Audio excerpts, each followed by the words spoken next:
যে আইন পার্লামেন্টও পাশ হয়নি, সেই আইনে বলে আমাকে মৃত্যুদণ্ড দেওয়া হয়েছে। আমার অপরাধ কি? আমি কি গুম করেছি, খুন করেছি?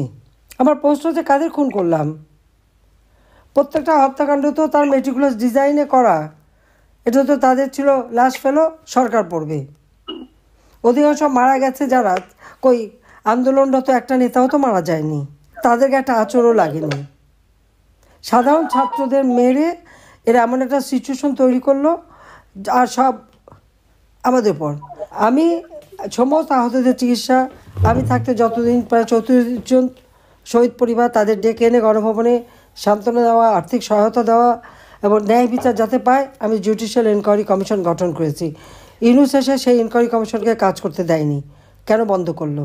আমি এখনও দাবি করব, প্রত্যেকটা লাশ কবর থেকে তুলে সেই লাশের ফরেনসিক করতে হবে, ময়নাতদন্ত করতে হবে, কিভাবে মারা গেছে সেটা নিশ্চিত করতে হবে। তারপরে এটা আমরা মেরেছি কিনা সেটা তারা প্রমাণ করতে হবে। কিন্তু সেটা না, কোনো মতে গোজামিল একটা দিয়ে সরাসরি আমাদেরকে মৃত্যুদণ্ড দিয়েছে। এইভাবে ক্ষমতার যে অপব্যবহার করা, আর পার্লামেন্টে পাশ করা আইন তো আবার পার্লামেন্টেই পাশ করায় নিতে হবে বা সংশোধন করে নিতে হবে। ওরা তার ধার ধারে না, ওরা খালি হ্যারাস করার জন্য বা করার জন্য এই ধরনের দিচ্ছে যাতে ইলেকশন করতে না পারি।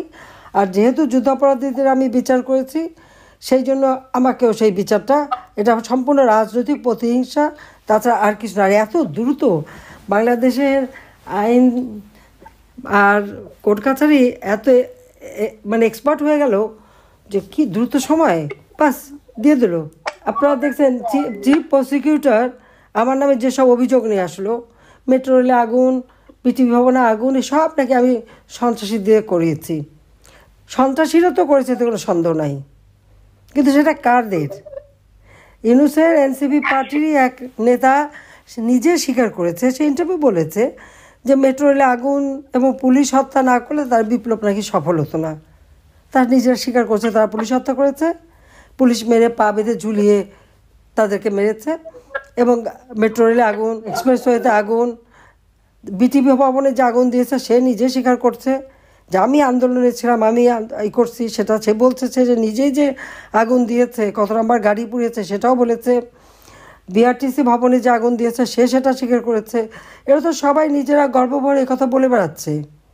তাহলে আমি কখন আগুন দেওয়ালাম? সে যে কোর্টে বসে এরকম মিথ্যা বয়ান দিল, এটাই তো সব থেকে বড় কথা, যে এরা ইচ্ছা মতো তারা এই ধরনের কথা বলে গেছে। আবার স্বরাষ্ট্র মন্ত্রণালয়কে যখন অনেকে জিজ্ঞেস করেছে যে পুলিশের আইনেই তো আছে যে পুলিশ, মানুষ, যানবাহন, এখানে যদি কেউ হামলা করে বা অগ্নিসংযোগ করে বা ককটেল মারে, তাহলে তাদের লক্ষ্য করে গুলি করার নির্দেশ, এটা আইনে আছে। তাহলে কেন মানে আমার উপর? তখন তাদের বক্তব্য হলো জুলাইয়ের পরিস্থিতি ভিন্ন, তার মানে জুলাইতে এই ধরনের ঘটনা ঘটানো যাবে, তো এই ধ্বংসাত্মক কাজ করা যাবে, এটাই তারা বলতে চাচ্ছে। তো তারা কিন্তু পরোক্ষভাবে স্বীকার করে নিল এই হত্যাকাণ্ডগুলি তারাই ঘটিয়েছে, কারণ এটা জুলাইতে করা হয়েছে। কাজী জুলাইতে যারা হত্যা করেছে, অগ্নিসংযোগ, পোড়াও জ্বালাও, মানুষ হত্যা, একের পর রেপ, নির্যাতন সব চলছে, এগুলি সবই জায়েজ। কেন? তাদেরকে ইনডেমনিটি দেওয়া হয়েছে, দায় মুক্তি দেওয়া হয়েছে। আর সব মামলাগুলি আওয়ামী লীগের নেতাদের বিরুদ্ধে। আপনারা বলেন এটা কি করে হয়? ইউনূস যেখানে সরাসরি গুলি করা দিল, আর তারপরে আপনি দেখেন এদের নির্যাতনের হাত থেকে শিশুদের উপর চরমভাবে নির্যাতন চালাচ্ছে। আপনি দেখেন নুরুল মজিদ হুমায়ুন, সে অসুস্থ, হ্যান্ডকাপ পরা অবস্থায় মুমূর্ষু অবস্থা নিয়ে আসছে। আপনারা জানেন মৃত্যুর পরে 2 ঘন্টা পরে তার হাত থেকে হ্যান্ডকাপ খোলা হয়েছে। সে একজন মন্ত্রী, সে একজন মুক্তিযোদ্ধা, এবং এইভাবে আওয়ামী লীগের বহু নেতাকর্মীকে কারাগারে নির্যাতন করে একের পর এক হত্যা করছে। যে মুরাদ আমাদের কাউন্সিলর ছিল, তাকে হত্যা করেছে। রিফাত আর একটা ছেলে, তাকে হত্যা করেছে। এটা হচ্ছে গাইবান্ধা জেলখানায়।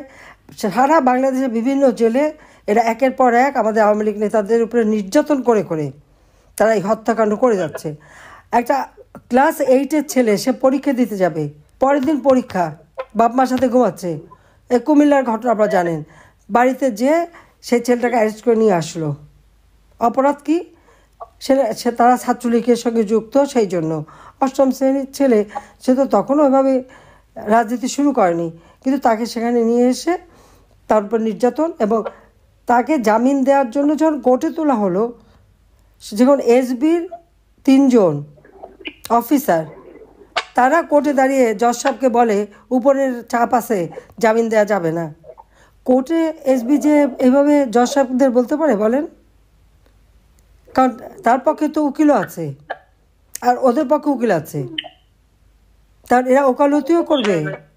তো বাংলাদেশে বিচার বিভাগ আইনসভা নিয়ে কীরকম খেলা নিউজ খেলতেছে আপনারা দেখেন।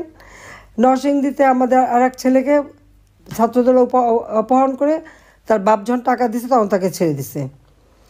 আমাদের ওখানে তো বহু ছেলে মেয়েকে হত্যা করেছে। তো এইভাবে একের পর এক আওয়ামী লীগের যে কত নেতাকর্মী হত্যা হয়েছে সেটা আপনারা একবার হিসাব করে দেখেন, যে সেই 15-16 জুলাই থেকে একের পর এক এই ঘটনা তারা করে যাচ্ছে। আজকে আমি একটু বলবো যে আজকে যেখানে আমরা নির্বাচিত জনপ্রতিনিধি, আমাদের কোনো কর্মকাণ্ড করতে দেবে না কারা? অবৈধভাবে ক্ষমতা দখলকারী, তাদেরই রাজত্ব। একের পর এক হিউম্যান রাইটস ভায়োলেশন হচ্ছে। একটা নারীদের উপর যে পাশবিক অত্যাচার, কোন দেশে আছি আমরা? আর যে সমস্ত বাজে কথা, স্ল্যাং ওয়ার্ড ইউজ করে আজকাল ছেলে মেয়েদেরকে এমন বেয়াদব বানাচ্ছে যে তারা এই সমস্ত নোংরা কথা শব্দ উচ্চারণ করে অবলীলাক্রমে একটা জেনারেশন নষ্ট করে দিচ্ছে। একটার পর একটা তারা আওয়ামী লীগের প্রতিদিন, এই গত 3-4 দিন আগেও রামপুরে আমাদের এক আওয়ামী লীগ নেতাকে হত্যা করলো যুবলীগ ছাত্রলীগ, অনবরত হত্যাকাণ্ড ঘটেই যাচ্ছে, কিন্তু এর কোনো বিচার নাই, আর এর কোনো নালিশ নাই। যারা ভিকটিম তারা বিচার চাইতে পারে না, এই অবস্থা চলছে। অর্থনীতি ধ্বংস, সামাজিক নিরাপত্তা নাই, ঘরের নিরাপত্তা না, বাইরের নিরাপত্তা নেই, লাশ নদীতে ভেসে যাচ্ছে, কত যে গুম করে ফেলেছে, এক্সট্রা জুডিশিয়াল কিলিং চলেই যাচ্ছে। এই 1 বছরে যে কটা এক্সট্রা জুডিশিয়াল কিলিং হচ্ছে, অথচ বলছে গুম করে নাকি ফেলা হয়েছে। তা ইনুজ যে একের পর এক এক্সট্রা জুডিশিয়াল কিলিং করে যাচ্ছে, গুম করেছে আওয়ামী লীগের হাজার হাজার নেতাকর্মী, পুলিশকে হত্যা করেছে, গুম করেছে তাদের লাশ, আনসার হত্যা করে তাদের লাশ গুম করেছে, তার বিচারও তো হতে হবে। জনগণের ম্যান্ডেট নাই, জবাবদিহি নাই।